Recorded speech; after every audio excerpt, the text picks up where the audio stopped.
is Trainer Talk. So I'm Haley, I'm one of the trainers. I'm assuming you know this. So let's see. I'm gonna start with, I have Jagger at my house right now. He has a bunch of things going on with him right now. His owner is not really able to care for him until Jagger has surgery and everything and he heals. So he's staying at my house for a bit. And yesterday, we got a call here saying, oh, is Jagger coming for surgery today? And we were like, what? So long story short, we didn't know that he was supposed to have surgery yesterday, so we brought him. He had a scrotal ablation done. They took samples to biopsy and stuff, and then he had to stay overnight because that's just how the vet does things there. So I picked him up today, and because he was so happy here when he was little, we had to dock his tail. So he just wags his little nub. So seeing him in his little e-collar, wagging his little nub when they brought him to me today was just, he's so cute. So that's the Jagger update. I took Callie just now, and she's just great.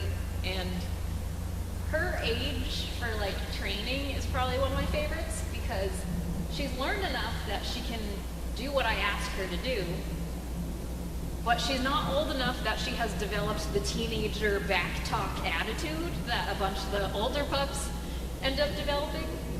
So she did really well. She walks right in step next to you. She didn't seem very nervous today.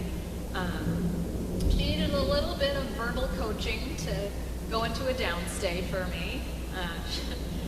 A lot of them try to do the like half lying down thing, and then you just have to, no, all the way. So she did really well.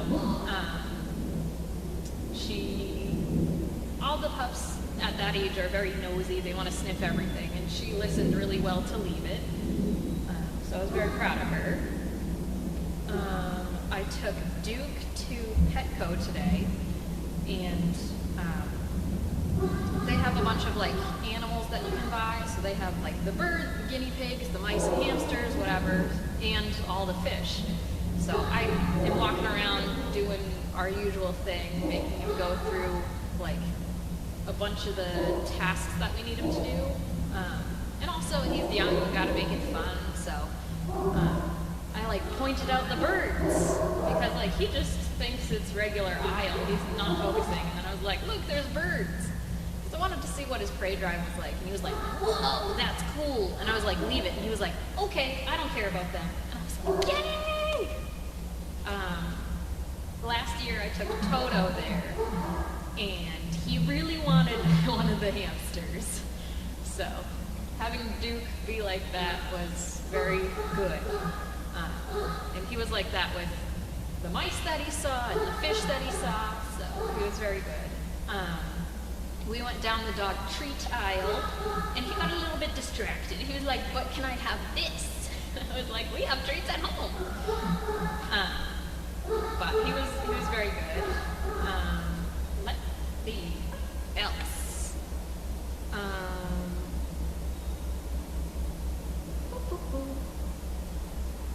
We think Bianca's pregnant, and Lynn said that I can name the puppies, so I'm really excited about that. So, not taking suggestions. But the only puppy I've been able to name was Harper, and that was from a list that Sunday Sandy had made when Opal had the authors. So, being able to like name a litter is just a very high honor, and Lynn was gracious enough to let me do that. What else? The puppies in the house are coming along. I clipped all of their nails yesterday, or all of their front nails.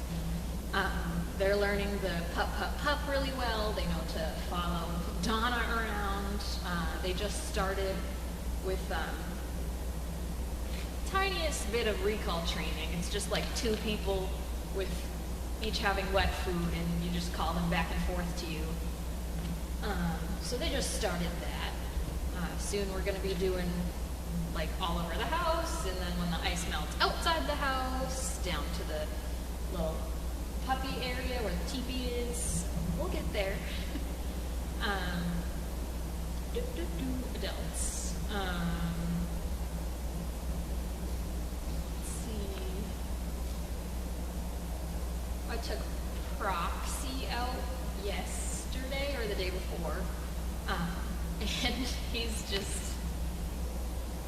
he knows exactly what I'm asking him to do, but sometimes his focus just goes elsewhere. So trying to get him to focus has been a bit of a challenge sometimes, but I mean, where's the fun if you don't have the challenge? So usually to try to direct their focus, you change directions a lot, just do unexpected things for them, because sometimes they get like tunnel vision on something where they only want to focus on that. So that's something we have to work through. What else? Lynn, John, Stacy, Diane, and I worked with some of these guys on their, I wouldn't call it aggression or whatever, but a lot of them like to fence fight. But if there's not a fence there, most of them are like, I'm cool with you, I don't care. So that's basically what we found when we were doing our, what we call angling, where we have two handlers with dogs approach each other and then at the last minute go off in opposite directions so that the dogs don't actually meet, they just start to and then they get pulled off in the other direction. So we did that a bunch. We didn't get pretty much any reactions. We got a couple, and we were easily able to correct those. So that was good. We often use Lynn's lab, Colton, as what we call a bait dog. He is never put in any danger. He doesn't actually get near the Danes, but if he's close enough for the Danes to see him, sometimes they're like, it's a different dog, what is that? So we just use him. Sometimes we want to use Wanda, because she's one of those little yappy dogs. So we sometimes try to borrow her. I'm going to check Explore for questions.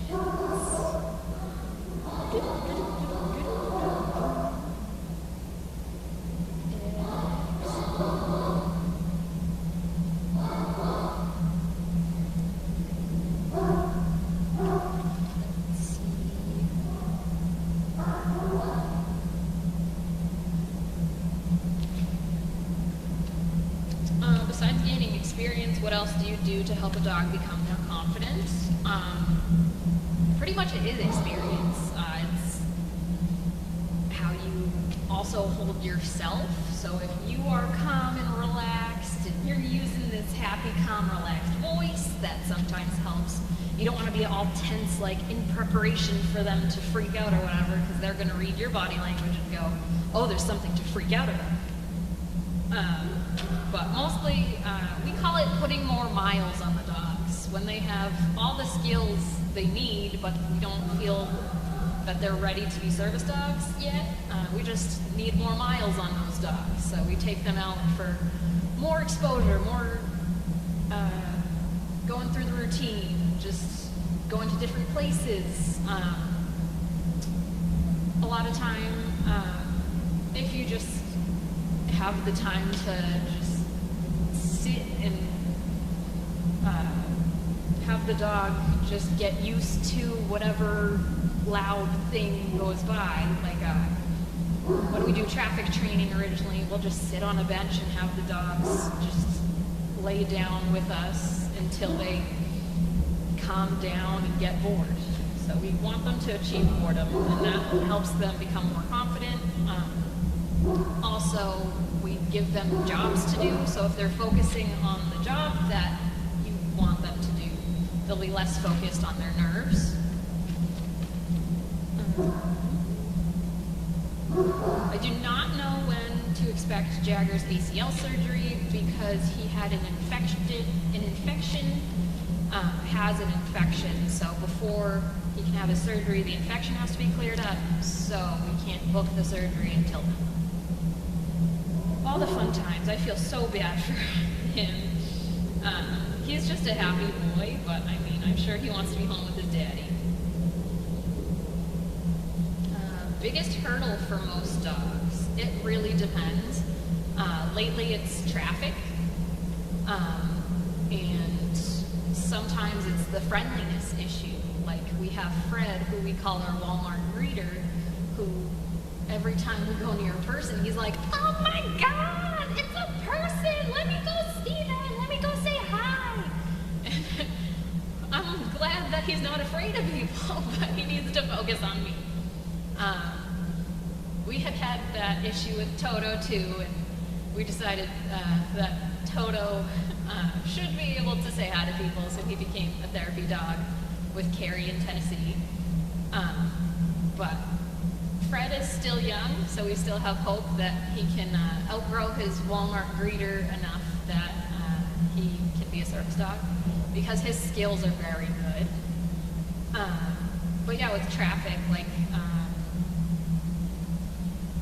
like Duchess has no problem with traffic right now, but she is a little bit afraid of people, so that's her issue. The littles, Nessie and Callie, they don't really fear traffic much, but a bunch of the other ones do, like Alexis, Emma. It's just, the world is scary, and when big trucks pass, it is the end of the world. So, exposure, exposure, exposure, basically. That's what we do. I'm gonna sign off. I hope you guys have a good week.